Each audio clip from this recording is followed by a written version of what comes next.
Magandang balikan itong gawa ni former President Duterte, yung nakakamiss na mga ginawa niya para sa bansa dati. Ito, gaya ng Talk to the People na talaga nga namang iniaalay niyang kanyang health, no, hanggang madaling araw.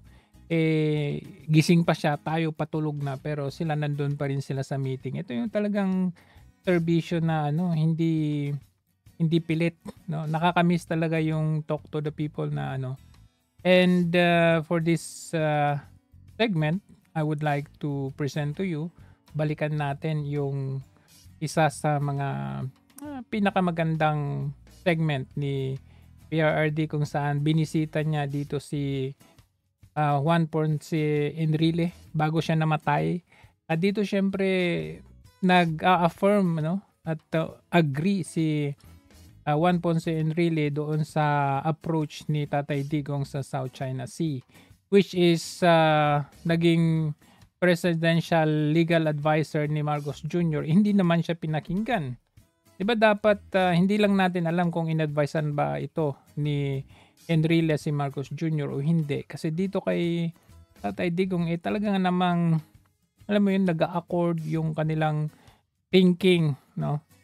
And bago namatay, bago pumanaw si Juan Ponce Enrile ay somehow at some point nakita natin na yung sharing of insights, knowledge between the two, like PRRD at ni Juan Ponce Enrile, ay isa sa pinaka-the best na nangyari. Pakinggan natin ito.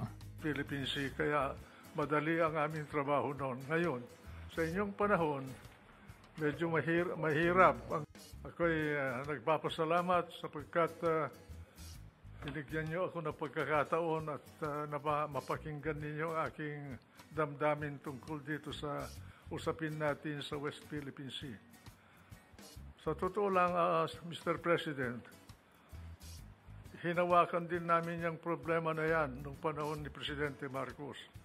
Pero noon ito maganda to, panoorin natin hanggang sa huli, no? Kasi dito inilatag din ni Enrile kung paano nag-trade si Trillanes sa bayan natin, kung paano niya ibinenta yung Scarborough Shoal.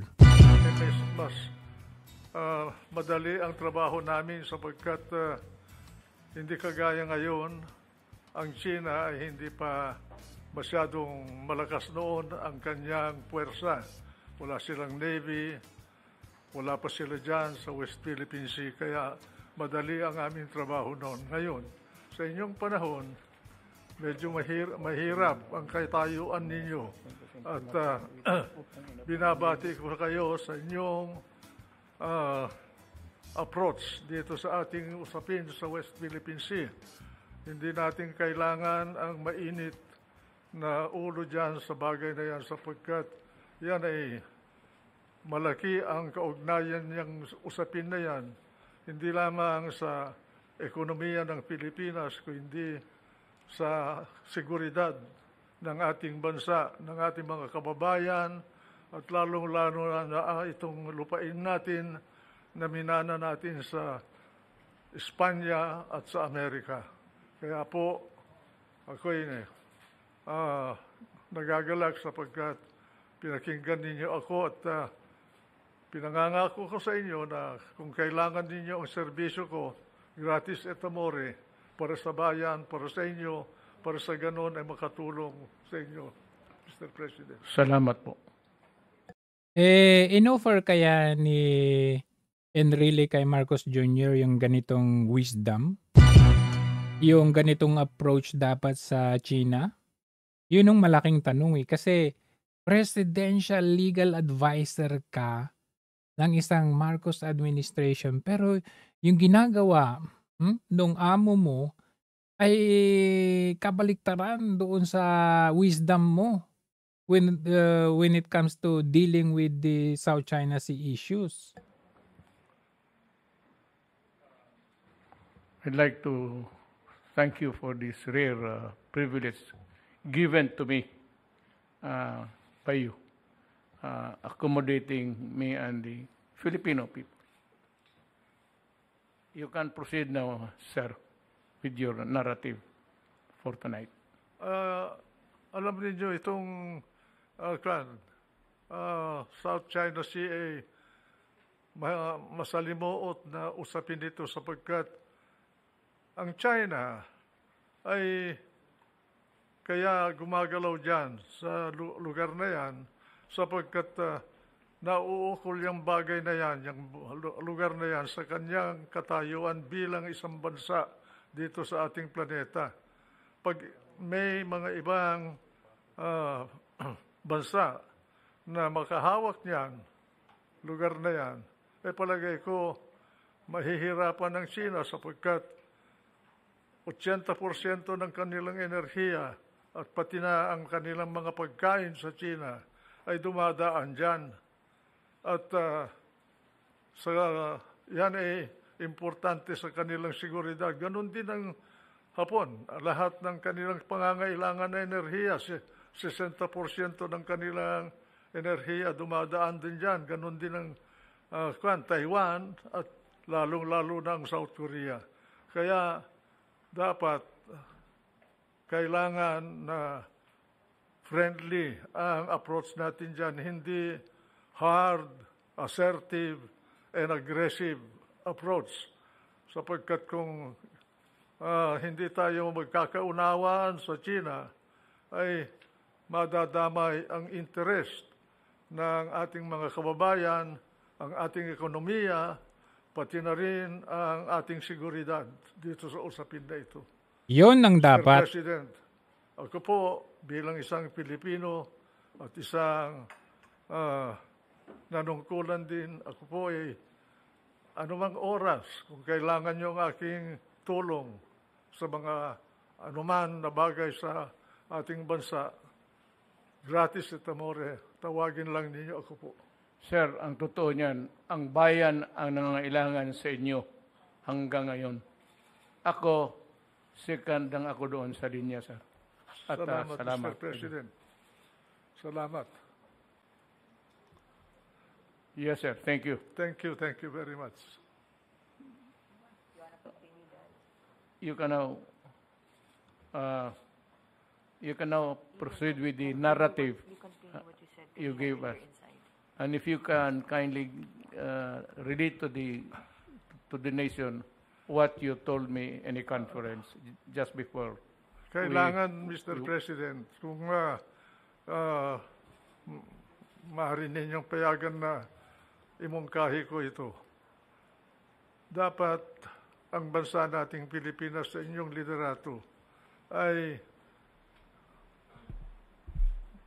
gawin na malakas ang ating kakayahan na manindigan ng sarili sapagkat dito sa mundo na ito ngayon, hindi tayo maaaring umasa sa ating mga kaalyado kahit na sila na ang pinakamalakas na puwersa sa ating planeta sapagkat marami din silang mga problema sa kanilang buhay, sa kanilang bansa. Sino yan? Amerika ba yan? Marami pa silang problema sa panglabas. Kaya dapat palakasin din natin ang ating ekonomiya, ang ating pwersa militar. Yun, dapat yan. Sana in-advise mo dyan sa bangag na yan. At naiintindihan siguro yan ng China sapagkat yan din ang ginagawa nila para sa ganun ay sila ay manatili na isang bansa na malaya. Kaya Mr. President, I congratulate you for your effort to see to it that the country will survive in these critical times. Hindi dapat gamitin ang mainit na kaisipan na kagaya ng mga kritiko natin. Dapat balance lang. Kagaya ng sino? Ito no, pag nakita ninyo na merong ganitong, pag nakita ninyo na tinapik-tapik kayo ng taong ito ng ganito, yung ganito ba? Yung tapikin kayo ng ganito, nako, mag-bonus daily kayo. Iwas-iwasan ninyo yung kagaya nito. O, yan o, yan o. Ayan, yung ganyang tapik-tapik na ganyan. Bakbay-akbay na ganyan. Hudas yan. Oo, hudas. Oo. Kaya ikaw, Yorme, ginawa na yan kay Tore, Magalong. Traitor yan eh. O, tingnan mo.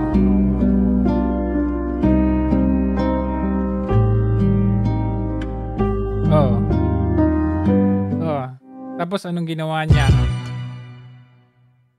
Anong ginawa? Anong ginawa? Oh, yun. lang ang approach natin at mahinahon. Dad, what you said inside, you say again. Ah. Lahat ng sinabi mo kanina, sabihin mo. Kaya, Sir, if you can kindly relate to us now what this is the problem of the West Philippine Sea. Alam na po ninyo, nung ako'y nasa Senado, Senate President ako noon, inimbita ako ni President Aquino isang hapon Oh, yan na. doon sa palasyo, doon sa cabinet room. Nung dumating ako doon, ako ang unang dumating. Pangalawa, dumating si Senator Trillanes. Pareho kaming senador noon. Meron siyang ibinubulong sa akin na treason. Di ko naintindihan yung gusto niyang sabihin. Pagkatapos nung dumating na si Albert Del Rosario, kalihim ng Department of Foreign Affairs, at kasama niyang presidente, umupo sila. Binibriefing kami ni Del Rosario tungkol doon sa nangyari sa Scarborough, Seoul. At mukhang nagkaroon ng alitan ang pangkat natin at ang pangkat ng China doon. Ngayon, sinabi ni Trillanes na nagpunta siya sa China at kinausap niya yung mga namumuno sa China tungkol doon sa bagay na sa problema na yon. Ako naman, bilang presidente ng Senado noon, tinanong ko sa kanya, anong karapatan mo na nagpunta sa China? Yung ba, kusang loob mo lamang ang nagpunta ron? Sabi niya, hindi. Nagpunta ako doon, may authority ako. Sinong nag-utos sa'yo na pumunta ron? Pagkatapos sumagot si Presidente Aquino, sabi niya, ako ang nag-utos sa kanya. Sinabi ko kay Presidente Aquino na dahan-dahan, Mr. President, medyo masalimuot yata yan sapagkat hindi natin alam kung anong mga pinag-usapan nila ni Trillanes doon sa mga nakausap niya sa China. Kaya mag-iingat tayo. Pagkatapos noon, si Secretary Del Rosario, binigyan ako ng sulat ni Ambassador Brady natin sa China na nagrereklamo na itong si Trillanes ay binabypass siya. Yung pala, si Trillanes ay pasok at labas sa China na tila hindi na dumadaan sa immigration dahil inuutosan yata siya ni Presidente Aquino. Nako, patay tayo dyan. Biruin ninyo ito ang nangyayari sa ngayon namamayagpag si Trillanes during Aquino administration. How can they be able na namamayagpag pa rin sila sa Marcos administration?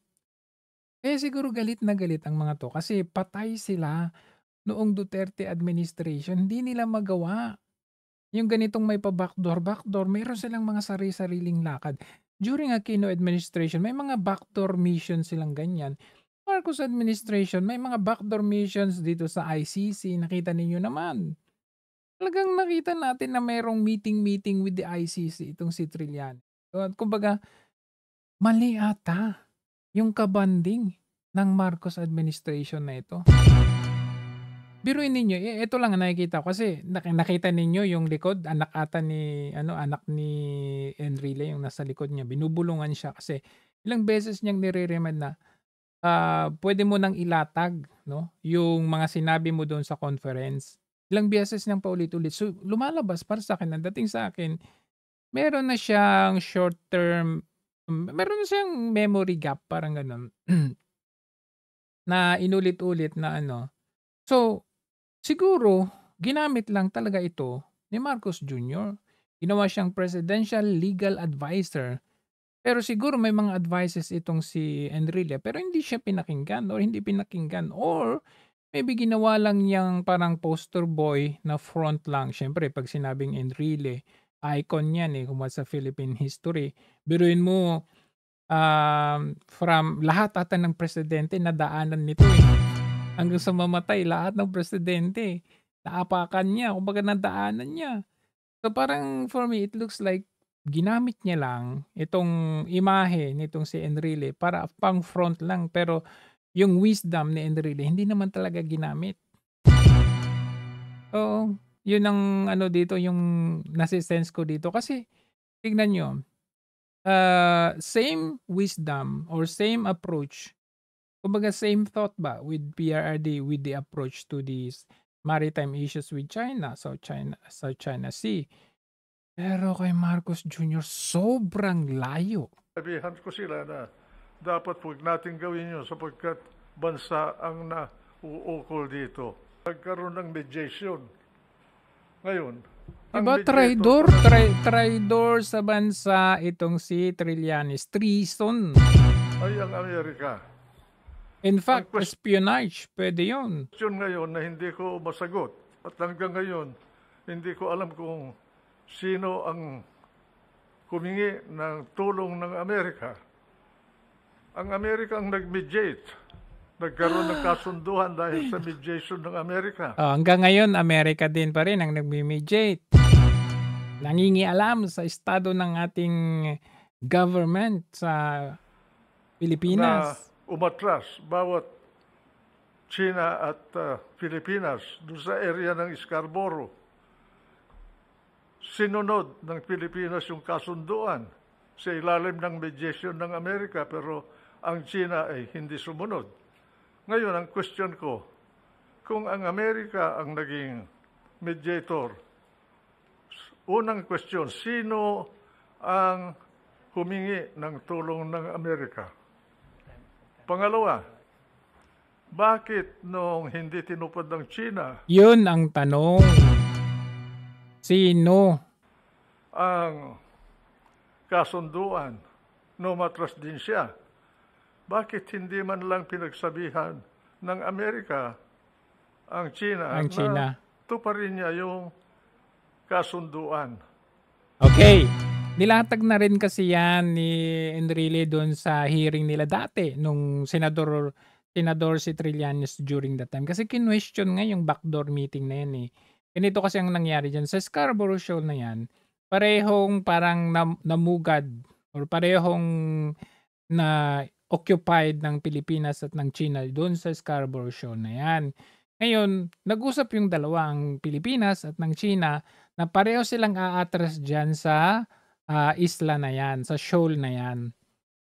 Tumupad ang Pilipinas, mediator dito yung US. Tumupad yung Pilipinas, umalis sila, inalis nila yung barko nila dyan. Ang China, hindi. Okay? So, ibig sabihin, natira ang China doon na umalis yung Pilipinas. Ang tanong dito ni Enrile, hindi tumupad ang China, mediator ang Amerika, bakit hindi sila tumulong na ipagtanggol ang Pilipinas? Oy, umatras ang Pilipinas. Anong ginagawa nyo dyan? Diba? Akala ko ba meron tayong mutual defense treaty? At during that time, meron ng EDCA under Pinoy. Merong 5 EDCA bases.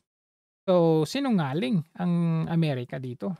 Ang impression ko bagay, parang ginamit lang tayo doon sa bagay na yun. Ano man na interest ang nauukol para sa Amerika, hindi ko alam. Pero ganon ang impression ko. Hanggang ngayon, hindi ko masagot kung bakit yung mediator natin ay hindi tayo tinulungan para tumupad mediator, di ba? So, ang nakapagtataka niya, naging presidente itong Marcos Jr. Alam niya yan alam nila yan kasi magkakasama naman crony nila to So, kung alam nila yun, bakit pa dinagdagan yung EDCA sites? naman ng China para doon sa kasunduan na umatras sila. Kaya ngayon sila ang nakapwesto doon. Tayo wala. Tapos sasabihin nila dahil ano daw, pro-China daw ang mga Duterte, binibenta daw yung ano, tapos yung China daw, mananakop, kumukuha ng isla. Ganun ang nangyari, di ba? Nag-backdoor itong si Trillanes. Oh, kumbaga sila ang gumawa niyan, tapos ibabato sa Yan Duterte. po ang natatandaan ko na pangyayari dyan sa problema ng tinatawag natin na panatag, isla ng panatag.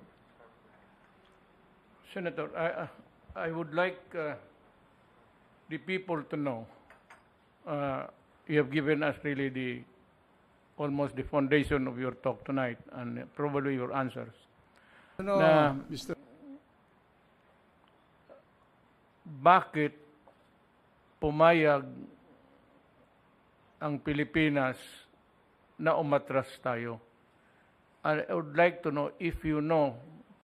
Ito yun tignan natin na. You out of the rut where you were imprisoned in Camp Crame. I never did this before.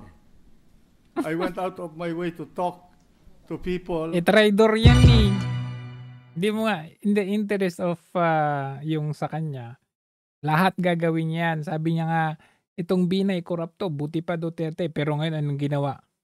Nag-backdoor siya para yung mapakidnap si PRRD. Ngayon, ikaw, sinave mo yung ass ni Trillanes. Wala yung kautang-utang na loob. Ngayon, magkakasama na kayo kay Marcos Jr. So that you can get back here in the Senate and I guaranteed your presence here. But I'm not saying this because Precisely I want you're you saying to... it, Mr. President. Precisely is saying na wala kang utang na loob. any favor to me. I'm just putting that on record to show the character of each one of us here.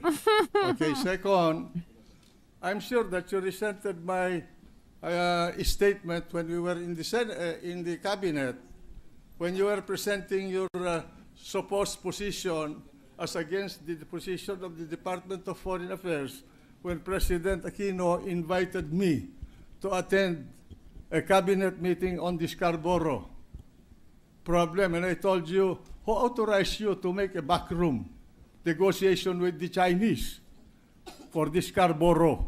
Yes, and the And you were president. telling me about treason, remember? Yes, and that the president Secretary of Just a minute. answered you directly that he authorized me. He told it in your face, Mr. President. Authorized pala ni Pino. So, ibig sabihin, nabenta na ang Scarborough Shoal panahon pa na Pinoy. What? Yes, that's correct. Oh, What? That's correct. I Gulat? accepted that because I precisely. did not know that you were authorized. But the fact is, Ito lang nakita ninyo yung scenario dito, no?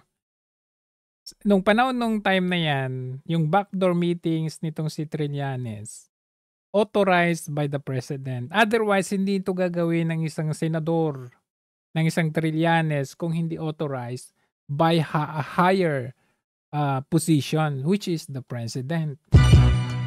Ngayon, dito kay Marcos Jr., sa tingin ninyo, nagagawa niya yan sa ICC na yan kung hindi siya authorized by the President? That's a very big question. History repeats itself. that I asked you, whom did you talk to in China? I don't need to report to the Senate President, Mr. President. You have a duty Oh, to... hindi niya categorically dininay. Sabi niya, hindi ko kailangan sagutin yan. So, the mere fact na ganito ang kanyang statement or sagot, ginawa niya talaga yun. Nagkaroon, hindi po fake news na merong backdoor meeting itong si Trillanes. Yun po yun. Kaya yung inilatag niya dito kay Tatay Digong, itong parte na ito, What drove hindi po ito imbento lang. to Not, report what you do obliged. as a senator to this chamber. And in fact, you have a duty to notify the office of the Senate President when you leave this country to go abroad. Oh. But I did And the not- only time that I have authorized you is one time. I do not know how many times you have been to China. My Many understanding is you have been to China talking to the Chinese government for 6 times already. Yes. 6 times. Oh, And I And that did you not- yes have met daw, yes. them 15 or 16 times. For What? what reason? We do not know. Are you becoming a fifth columnist of the Chinese in this country? The Senate President is not privy to the backroom channel talks, and I'm not obliged in any Oh, way di ba? to. Aminado siya. I think you have a duty to inform the people. I'm not. I have already informed the people, but Magwo-walk out na yan. not the Senate President. I'm not obliged to report to the Senate President, and all this line of questioning is irrelevant. Walk out na yan. Again, and should this line of questioning continue, I will have to say that I will refuse to yield anymore the floor. No, I'm asking you. I'm asking you a question. You went to China. You asked the ambassador of the Philippines there, Madam Brady, for a meeting, and you said, Oh, "Do not." di ba? May intel pala si Enrile. Talagang with the specific, detailed names pa talaga. Take notes during our conversation, and you called the Secretary of Foreign Affairs a traitor. In fact, you told me that he committed treason. Yes, it was an executive session, and we're not supposed to And I divulge will what's read. happening in You the. want? I will read into What- the record your conversation with Brady But it's and his supposed to notes be. to the Department of Foreign It's Affairs. supposed to be a confidential matter. Oh, confidential. Mm. Yes, but there's nothing confidential. Even in the executive meeting, cabinet meeting, in the cabinet meeting in Malacanang, Mr. President, I will refuse to answer if that's Because you going to be the cannot line. answer the no, questions I'm because going it's to ask going you to about be your improper meeting. in this particular interpretation. Because you cannot answer I the can questions answer. I'm going to I ask can you. answer, but I won't be baited into that trap. You met, The point met here is, Brady. Mr. President, this is Mr. how I President, felt. may I request this gentleman Mr. President, to in be that case, admonished. I will refuse to yield the floor anymore Well, for in that case, I any will read interpolation. into the record the notes that Nag-walk out na yun. Nag-walk Mrs. out. Brady or Ambassador Brady Nag-walk out. Aquino to reach that decision to order the Navy to retreat. yun daw ang kasunduan na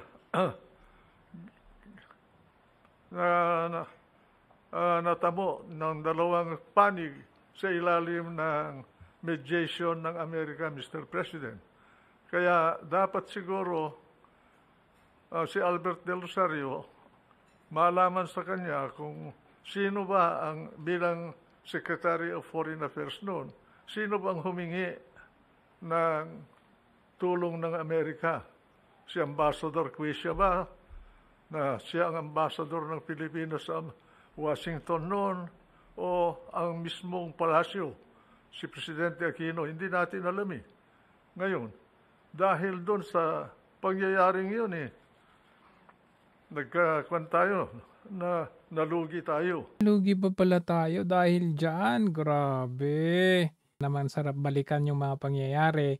Trillanes Sa gitna noon, naman ng Trillanes patuloy na ngayon. iringan ni na Senador Juan Ponce Enrile at Antonio Trillanes IV, ipinagtanggol ni Pangulong Aquino ang isinagawang backdoor negotiation sa China.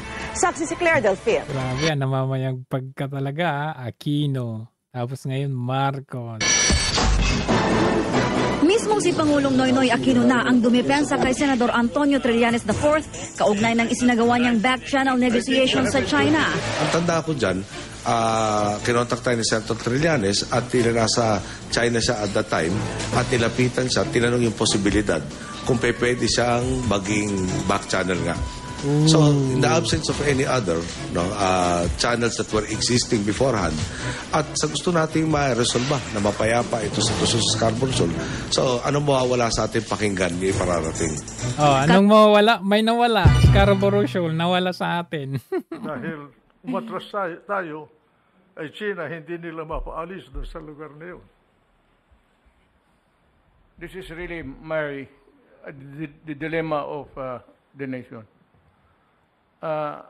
For me, sir, the beginning of this problem was when we retreated. And since then, yung mga paperwork about the arbitral award has become meaningless. And the opposite camp of the political side ay nasabi that I should do my very best in asking the UN. Mr. President, sa aking paningin,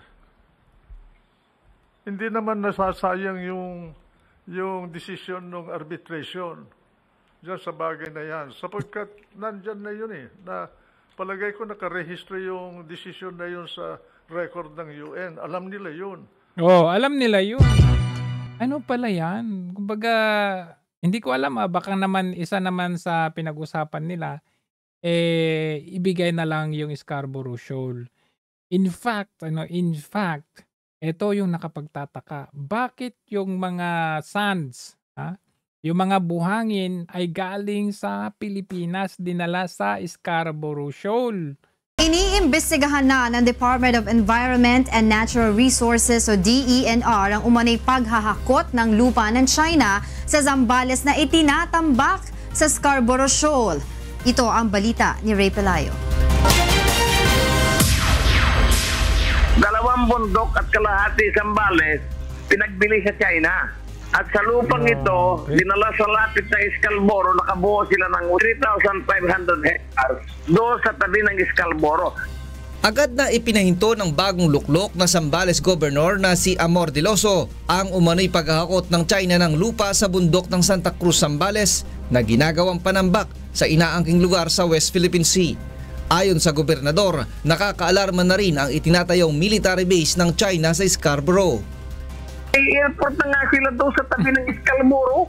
Sino ang may Scarborough kasalanan? Shoal ang lugar na pangisdaan ng mga Pilipino na kasing laki ng 3 bayan sa Zambales. Binili na ni Diloso ang mga mangisda na huwag munang lumapit sa lugar dahil gwardyado umano ito ng 5 barko ng China. Ay naman kay DENR Secretary Gina Lopez, mananagot ang sinumang nagpahintulot dito. Sino? Di ba under Pinoy yan?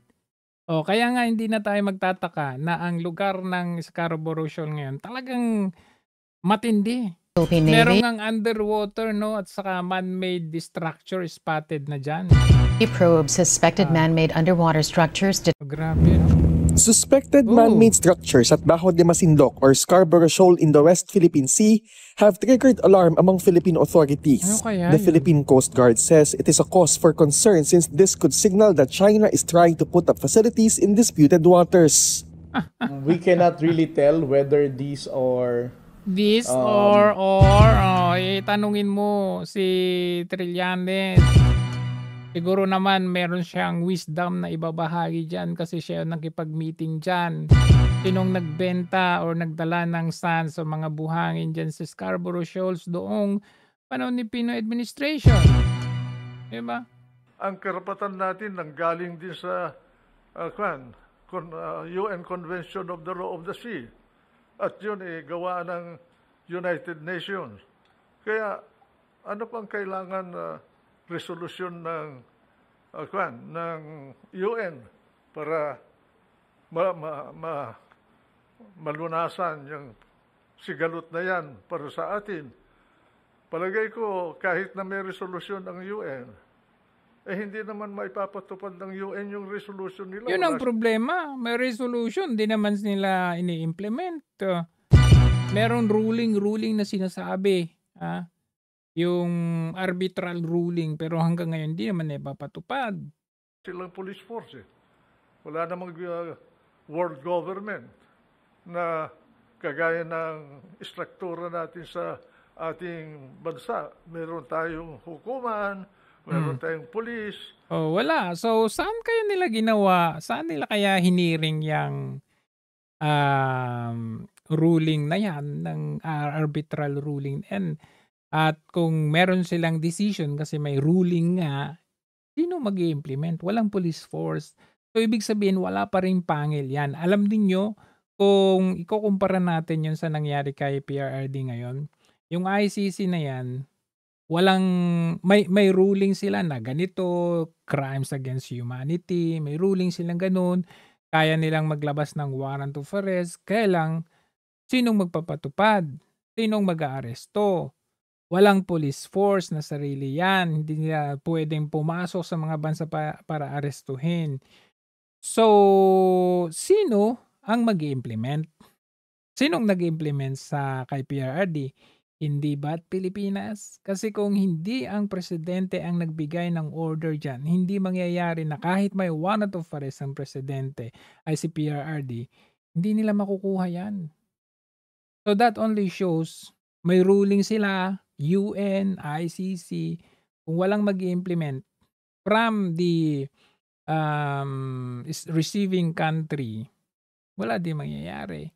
So, ibig sabihin dito sa South China Sea issue, Scarborough Shoal na ito, hindi yan mangyayari kung hindi dahil sa go signal din ng presidente during that time. Kung merong kailangan na usapin tungkol sa hustisya, mapupunta ka sa hukom, hindi ganyan sa level ng mga bansa. Sa level ng mga bansa. Oy, anyo, traidor! Walang hiya kang anyo ka. Ang nananatili dyan kung ano ang kakayahan mo kontra sa kabila, yun lang. It is what operates in the level of nations, Mr. President, is what they call the law of nature. The law of force and nothing more. That is international law. That is what I've been telling at least our countrymen.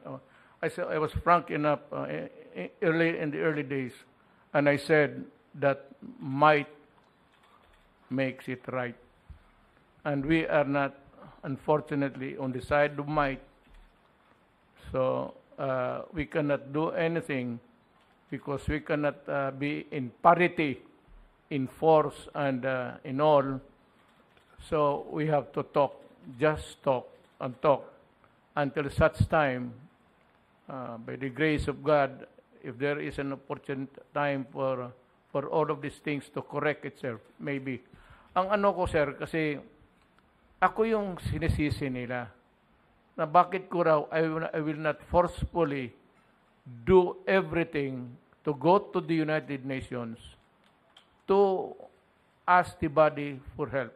One is that I am a realist, sir. And if this question is as big as the West Philippine Sea, this will eventually reach the Security Council.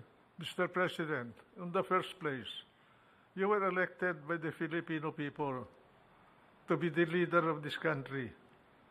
Nobody else can frame the foreign policy of the country except the president of this country. That is true to us and true to other countries. And kung babase tayo dyan sa sinabi niya, nobody can frame anybody's except the president. So talagang si Marcos Jr., siya yung nag-frame doon sa policy na yon, doon sa pagpapasok ng another 4 EDCA bases sa Pilipinas. So talagang ang saklap from being friends with China tapos ngayon grabe yung kampanya na talagang pag ka pro-China ka, China ka. Lalo na nakakatawa yung mga iba na like dito sa Hong Kong, no. May mga kababayan tayo dito na hate nila yung China. Pero nandito naman sila sa China nagtatrabaho. Di ba nakakatawa lang? Ngayon yung China, hindi dapat doon kayo sa Pilipinas, umuwi na kayo doon, di ba? That even the Supreme Court can interfere with your foreign policy. That's the highest political act of a president.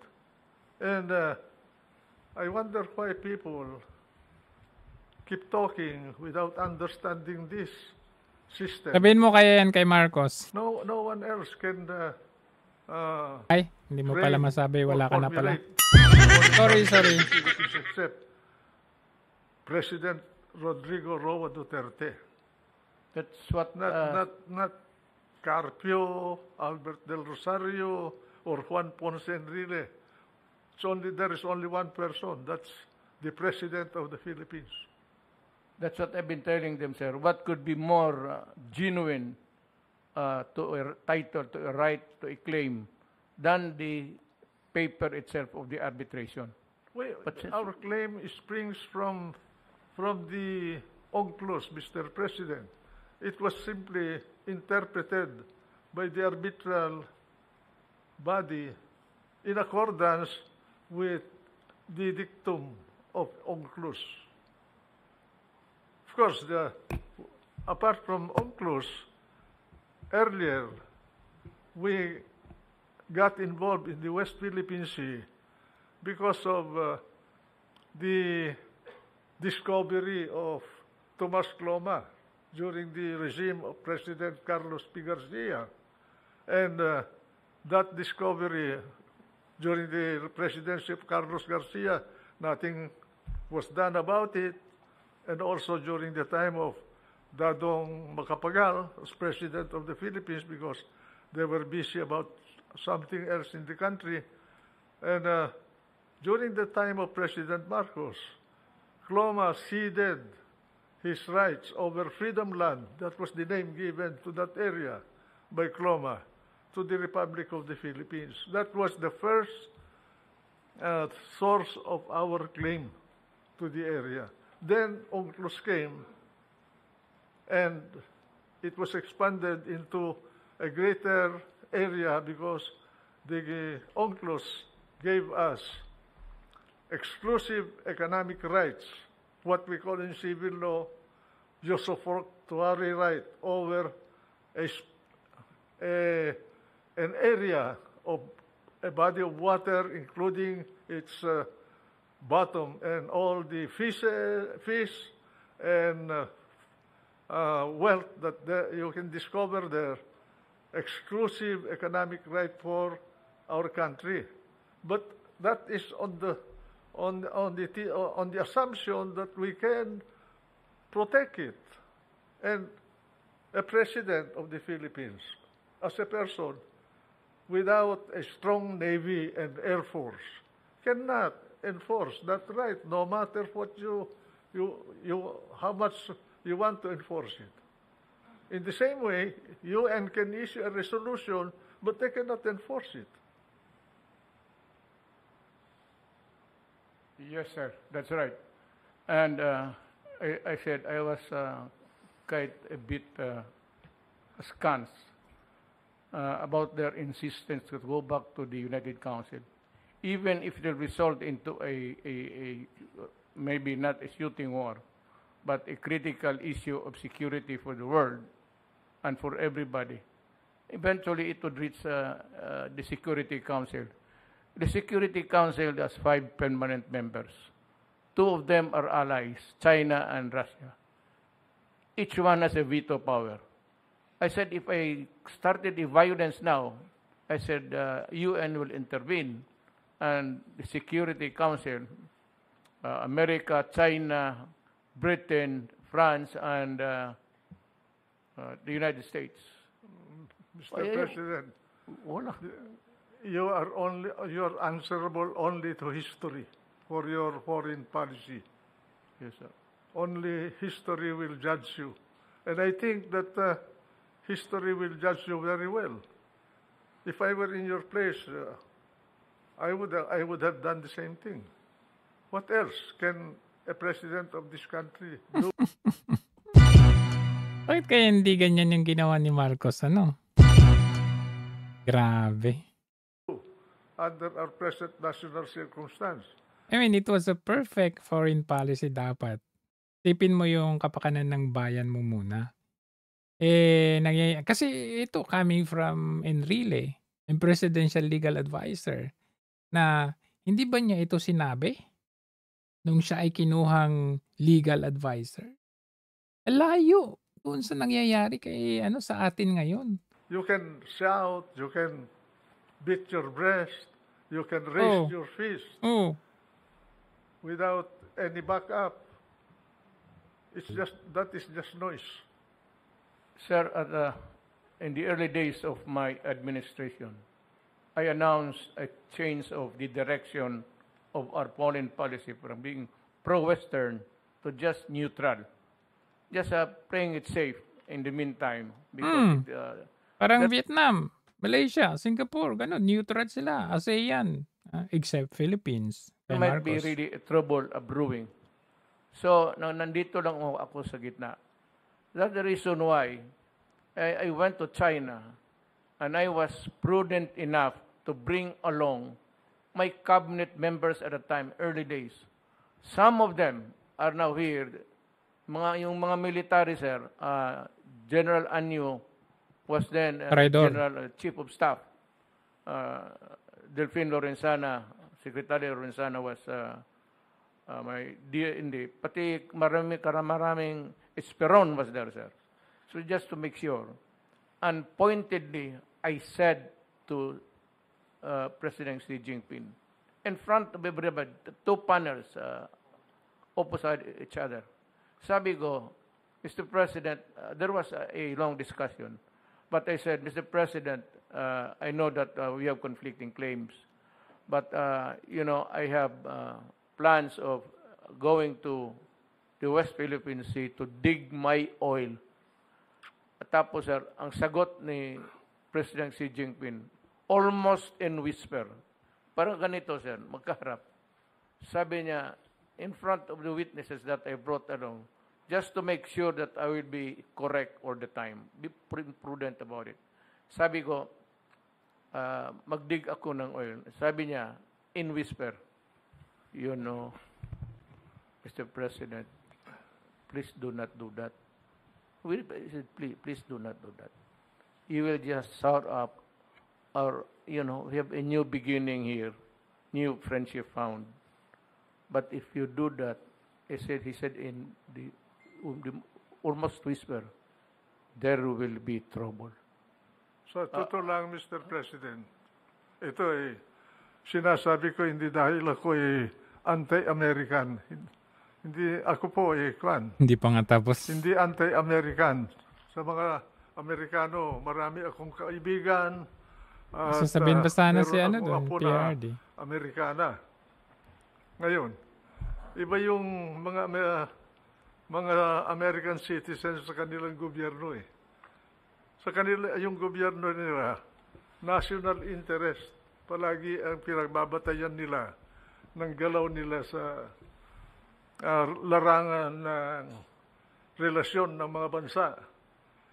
Sa totoo lang, sa karanasan ko bilang Secretary of National Defense, nung panahon ni Presidente Marcos, hindi natin maasahan ang Amerika sa mga ganitong usapin. Nung Secretary of Defense ako po, nung kasagsagan ng Vietnam War ng Amerika, humihingi kami ng delivery ng Amerika ng 2,500 Armalites. 2,500 na Armalites lang po ang kailangan namin doon para labanan namin ang mga nanggugulo sa ating bansa dito sa Luzon at ganoon din sa Mindanao. Sapagkat noon, ang mga baril lang namin ay carbine at garand. At ang aming puwersa noon 48,000 lang po ang kabuuan ng sundalo natin. Nandyan na ang PC, nandyan na ang Air Force, nandyan na ang Army, nandyan na ang Navy, nandyan na ang Coast Guard. Ngayon, pumunta kami ni Presidente Marcos doon sa Clark Field. Isang araw, tanghali yun. Dahil dumating yung si Admiral Gaylord ng 7th Fleet na nakabase sa Hawaii. At hinihingi namin ang delivery ng 2,500 na Armalite para sa militar natin. Ay sabi niya sa akin na hindi low priority kayo sapagkat kailangan namin ng baril sa Vietnam. Ganun. Sabi namin, meron kaming problema dito, kailangan namin ang ipinangako ninyo. Pinangako. Sa madalit salita po, hindi kami nakakuha. Kaya dahil dun sa karanasan na yun, bilang sekretaryo ng kalihim ng Department of Defense noong mga panahon na yun, minungkahi ko kay Presidente Marcos kung ganito ang trato sa atin ng Amerika, nandito ang base militar nila. May kasunduan tayo under the Mutual Defense Treaty. hindi tayo matulungan sa 2,500 Armalite. Mabuti pa, bumili na rin tayo ng baril natin, pagbayarin natin sila ng renta sa base militar nila at yung renta nila ang pamili natin. Huwag na tayong aasa na. Yun no, di ba? I mean, tignan ninyo. Naglagay sila ng base militar nila. Dati kasi base militar talaga, literal eh. Ngayon, nagtatago sila sa EDCA. Kumbaga, yung sinasabi nilang EDCA na yan, base militar yan, nagtatago lang sila sa EDCA, kunwari, parang pansamantala. Pero biruin ninyo, nung nangyari nung 2013 or 2014, yung EDCA basis na yan, nanatili yan. Ano lang, naging dormant na lang siya nung panahon ni PRRD. So ngayon, na-activate under Marcos administration, nadagdagan pa. Nakakatawa niyan. Ayop pa. Kumbaga, di ba, like for example tayo, di ba, pupunta ka sa isang bahay, titira ka doon, magbabayad ka ng rent. Eto, kumbaga naglagay sila ng gamit nila, facility nila sa hindi sila nagbabayad ng rent, tayo pa magpapagawa ng facilities nila. Diba sobrang pang-uuto na yan sa atin? Using our own resources, our own money, tax ng bayan, gagastusan pa natin paggawa ng facilities ng nila, when in fact wala naman tayo napapala. We've been so many standoff dyan sa maritime disputes na yan. Nasaan sila? Ibibigyan nila sa atin. At dahil doon, ang ginawa ko, para magkaroon tayo ng baril, kinausap ko si Dr. Goh Keng Swee ng Singapore. He was my counterpart. He was the Minister of Defense Minister. Iba pa yung tumulong. Meron silang Colt factory doon. Noong araw, humingi ako ng baril sa kanya. Nakakuha kami ng mga old model. So anyway, putulin natin yan kasi mahaba talaga to, mahigit 1 oras ang session na yan. You could imagine, talagang nagpupuyat ang presidente dati. Ito madaling araw na ito. Kita nyo, gising na gising sila. Kita nyo, pinakita si Bongo during that time. Hindi man siya inaantok. I mean, on normal person, average person, antukin ka talaga dyan. Si PRRD, nakita mo. At attentive na nakikinig kay Juan Ponce Enrile during that time. So talagang wala talagang wala talagang nailatag na ito, kumbaga yung wisdom ng isang Juan Ponce Enrile sa naranasan niya in the past Marcos Senior Administration. Siyempre, mas madali dati, Kasi hindi pa masyadong malakas ang China noon.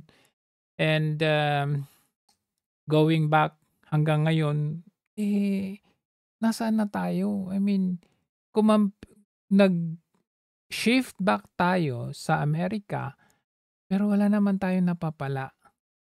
Sabi nila humanitarian, maraming bagyo, baha, lindol dumaan sa atin. Ni isang anino ba ng isang AFAM, meron ba tayong nakita? Wala, di ba? Siguro lang may one time ako nakitang Amerikano during yung KOJC siege. Yun lang yung time na yun. Pero yun panggugulo yun Pero yung mga sakuna, humanitarian reason, wala, hindi natin sila makita. So anyway, bilang pag-shift sa ating pagtatapos, medyo sumilip nga tayo sa sa pangyayari ngayong araw na ito. Meron daw nangyaring sunog sa Senado. Ano kaya nangyari? Ba't nasunog? Gamit ng mga senador sa plenary hall ang napinsala matapos sumiklab ang sunog sa Senate building. Samantalang ang records naman ng Senate Blue Ribbon Committee ay safe ayon kay Senate President Vicente Soto III. Alamin natin ang iba pang detalye kaugnay niyan mula kay Mean Corbera. Mean? Sana sa House, Sa House ang nasunog para nasunog yung mga Ano kaya nangyari? Ba't nasunog? Ang lahat ng dokumento para masunog yung mga ng Senado, kabilang na dyan ang mga dokumento at ebidensya ng Senate Blue Ribbon Committee. Nakapatay tayo dyan. Malala ninyo may nasunog sa DPWH. Tapos yung dokumento doon kay former Yusek Cabral, nawawala. Tapos ngayon, I think sinubmit na yan ni Cabral sa Senado. Kaya siguro sabi, dokumento eh. Mukhang pagtatakpan nila yung sinubmit ni Yusek Cabral na dokumento or ng under DPW's Blue Ribbon Committee documents. What?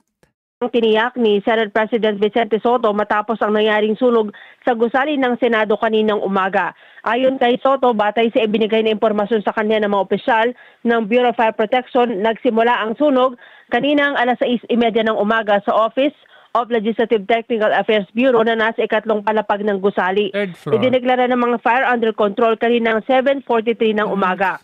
Gayunman, nagkaroon ng leakage ng tubig sa ikalawang palapag sa plenary hall ng Senado. Nagkaroon ng bahagyang damage ang mga lamesa na ginagamit ni Soto at ni Senators Jinggoy Estrada at Amy Marcos. Hindi pa masabi ni Soto kung magagamit ang Senado bukas para sa plenary session kung saan nakatakda ang amendment sa panukalang budget. Inaalampaan niya ang sanhi ng sunog. Pero kung magkakaroon ng problema at hindi magagamit ang session hall, sabi ni Soto, maaari silang magdaos ng session sa PICC complex sa Pasay City. Balik. Mukhang may something dito sa sunog-sunog na to. Kasi imagine, Senado, siyempre bantay sarado yan. May gwardiya dyan. Tapos pinag-umpisa ang sunog sa 3rd floor. Kung saan nandun ang dokumento ng Blue Ribbon Committee. So medyo, yung kaduda-duda yan Anyway, hindi lang pala ang trillion peso march, trillion peso march. Parang 1 peso lang naman, hindi naman nata umabot ng trillion yung nagmarcha dyan. Pero beside that, meron din tayong mga pro Duterte na nag-rally dyan. Kaya lang, nabarikadaan sila.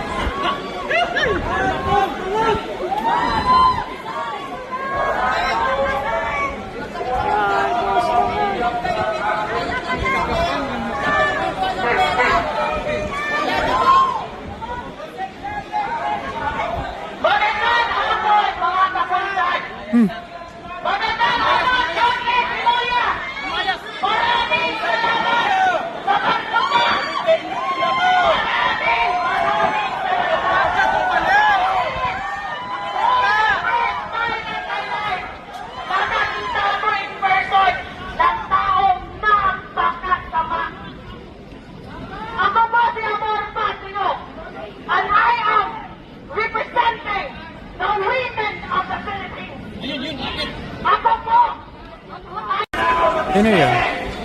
Nandito rin po ang mga kapatid nating Muslim na iisa sumusuporta sa mapayapang pagpilipo ito. Sa isang atin at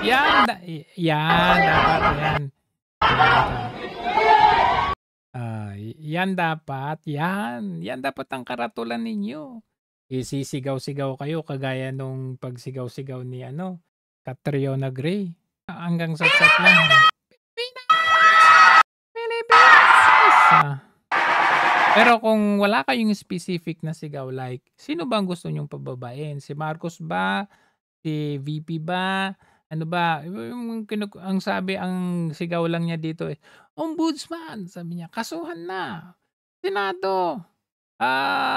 Suspendin yung mga Tapos, House! Pilan na, maghain na kayo ng anti-political dynasty. Yun lang. Okay, specific yan. Pero kahit na mangyari yung mga yan, nakita niyo yung ombudsman, sinong kakasuhan nila? Yung kalaban. Senado, sino sususpendin nila? Di yung minority. Tapos, yung House, anti-dynasty, asa kayong gagawin nila yan. Kumbaga, kahit naggawin nila yan, yung buong gobyerno, wala din pagbabago.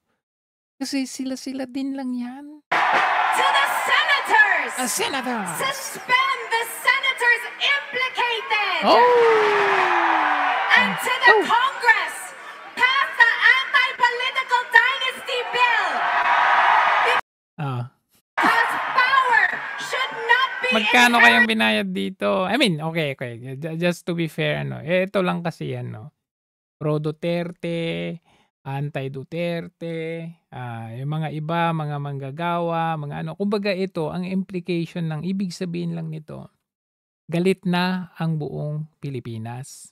Kaya anong kulay man yan, from pro or anti, galit na rin sila sa corruption. Ang doon na lang tayo nagkakaiba sa yung specific na na drive, kung ano ba talaga ang purpose ng ating pagrarally. Kasi kung sinasabi lang ninyo, panagutin, panagutin. Sino panagutin ninyo? Pero pag sinabi mo, gusto mong pag-resignin ang presidente, o di ilagay nyo dyan, BBM resign. Ano specific, very specific lang. Doon tayo nagkakaiba eh. Yung nakita natin lantaran in front of us na isang corrupt, tapos hindi nyo maisigaw. O anong saysay nung trilyon? Kaya ngayong trilyon ninyo naging 1 peso march na lang. Kunti na lang sila, kayo-kayo na lang. Nagkatensyon ng ilang mga rallyista. Nagkainitan pa. Ilang taga-suporta. Tingnan ninyo, nakakatawa, no?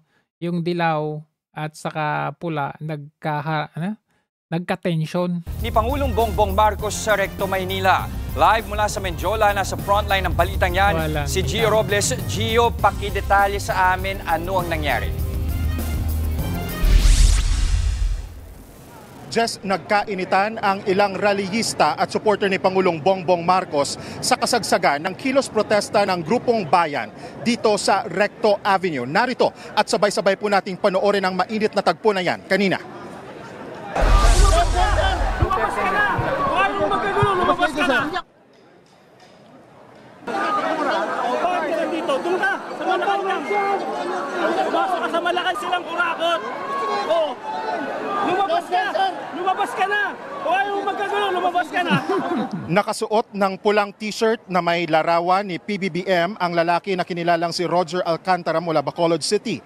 Kinompronta at pinaalis siya ng ilang miyembro ng bayan pero tumanggi ang lalaki. Nauwi pa sa mainit na sagutan ang dalawang panig hanggang sa tuluyan ng lumayo ang Marcos supporter sa grupo ng bayan. Sa kasagsagan ng protesta kanina, sinira at pinukpok ng grupo ang malaking effigy na may buntot ng buwaya pero may mukha ng Pangulo at Vice President Sara Duterte.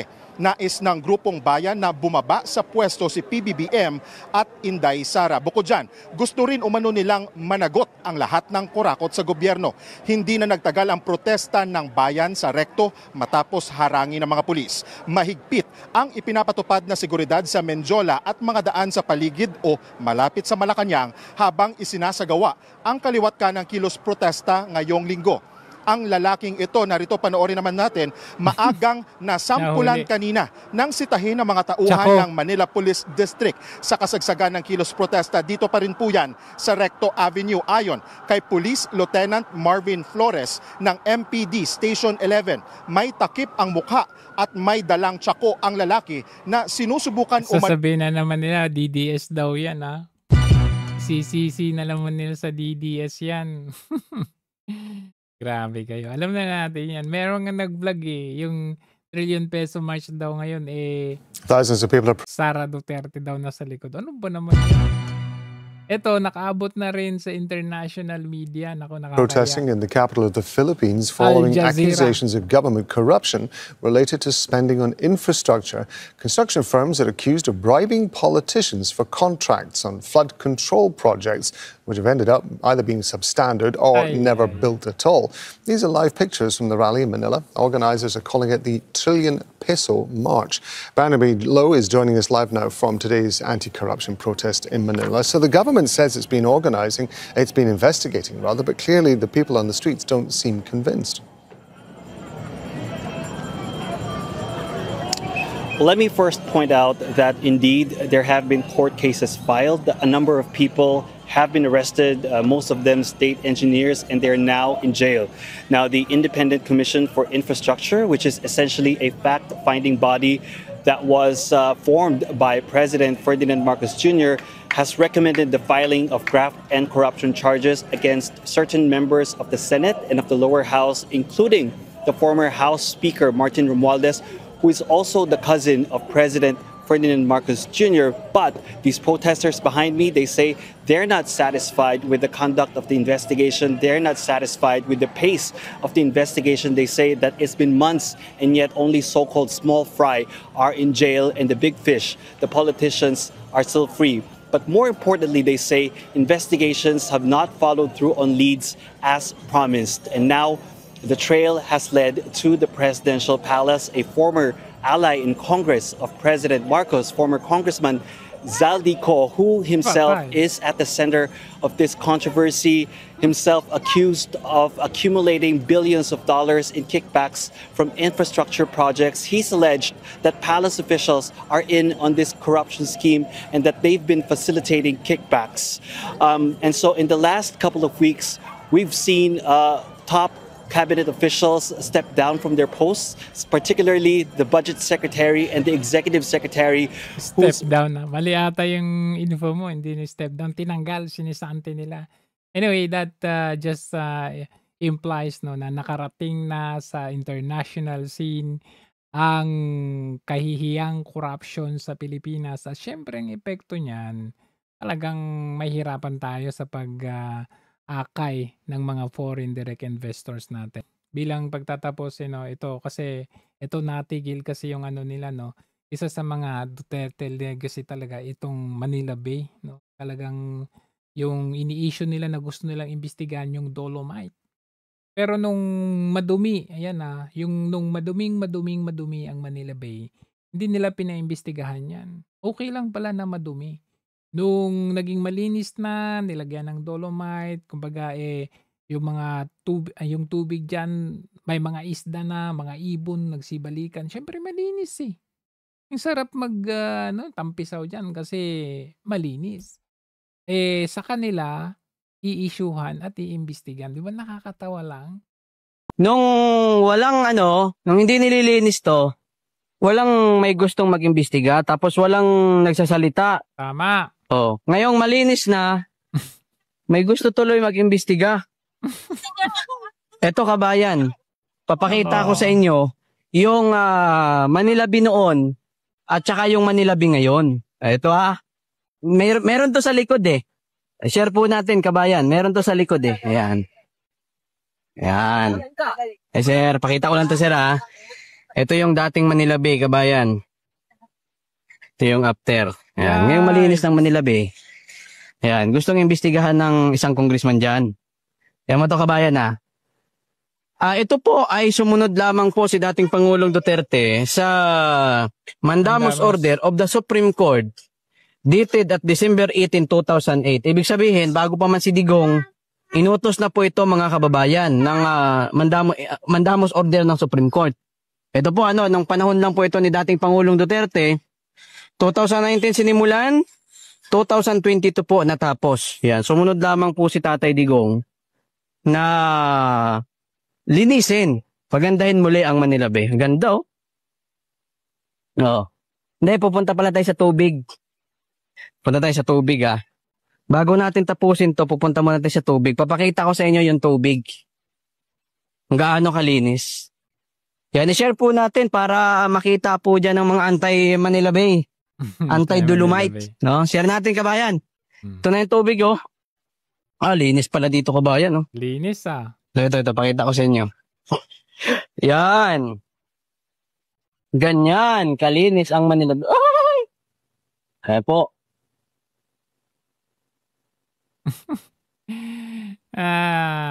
Linis. Diba? Anyway, si Raymulia, sinigawan. Si Raymulia na papugi. Hoy! Uy. Raymulia, makinig ka sa akin! Uy. Grabe ko naman. Makinig ka! Hindi nyo mag-aari ang Pilipinas! Ha? Huwag kayo mag-hari-harihan dito! Sige nga, ulihin mo nga yan kung talaga ka. Palangapag mo! Gago! Bumubulong-bulong. Ano? Natatakot? Huwag kami!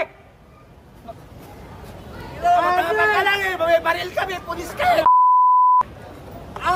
Matapang ka lang kasi napapaligiran ka ng mga tuta mo. Ginoko, nakakahiya ka. Grabe.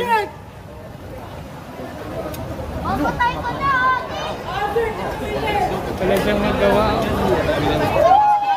Tinuro niya. Hulihin niyo yan. Pilipinas, gago! Minarkahan niya. Minarkahan. Nakakalungkot man pero ikinahihiya na namin ang mga pulis sa Pilipinas.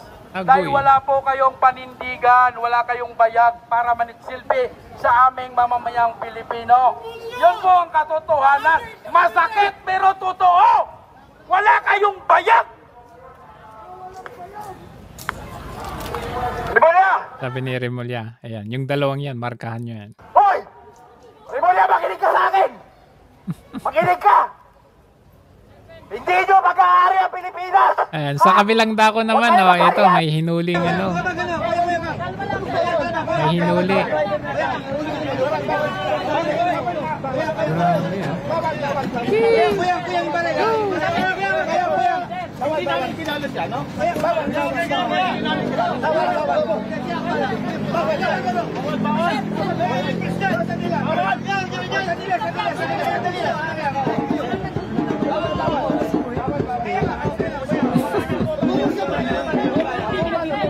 Sino ngayon yung radikal? Sinong magulo ngayon? Di ba sila?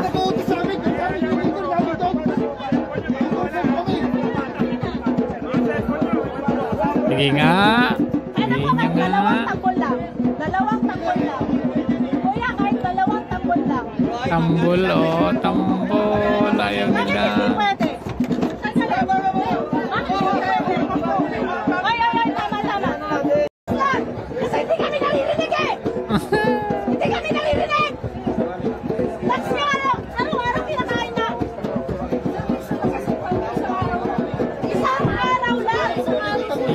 Ulihin nyo nga. Ay, naku. Yun lang. Hanggang sa muli. Next time, magulo.